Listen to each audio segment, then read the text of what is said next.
So guys, আজকের মহাকাল সাউন্ডের আমি ভিডিও করতে এসেছিলাম, আর প্রভাসদার সঙ্গে আমার দেখা হয়ে গেল। তো প্রভাসদা, কেমন আছো তুমি?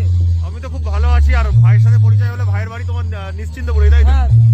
নিশ্চিন্তপুরে ঢলের খাল। তো খুব সুন্দর লাগে কিন্তু এই জায়গাটা, বিশেষ করে এই সাউথের দিকে আসতে কিন্তু বেশি ভালো লাগে। আমার বাড়িও সাউথের দিকেই, তো আরো যত সাউথের দিকে যাই আরো বেশি কিন্তু ভালো লাগে। যেমন নিশ্চিন্তপুর, কাকদ্বীপ, নামখানা, বকখালি, এটা কিন্তু বেশ ভালো লাগে। আর রিসেন্টলি আমি কিন্তু বকখালিতে ঘুরতেও গিয়েছিলাম, খুবই ভালো লাগছে। আর ভাইয়ের সাথে পরিচয় হলো, ভাই কিন্তু আমার একজন সাবস্ক্রাইবার। একদম একদম। আর তুমিও বক্সের ভিডিও করো একদম। তো খুবই ভালো, অবশ্যই ভাইকে সাপোর্ট করো। আর আমার যারা সাবস্ক্রাইবাররা রয়েছেন তারা অবশ্যই ভাইকে সাপোর্ট করবে, আর ভাইয়ের যারা সাবস্ক্রাইবাররা রয়েছেন আমাকে সাপোর্ট করো।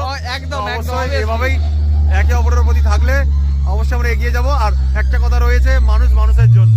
একদম। তো অবশ্যই আবারও দেখা হবে ভাই।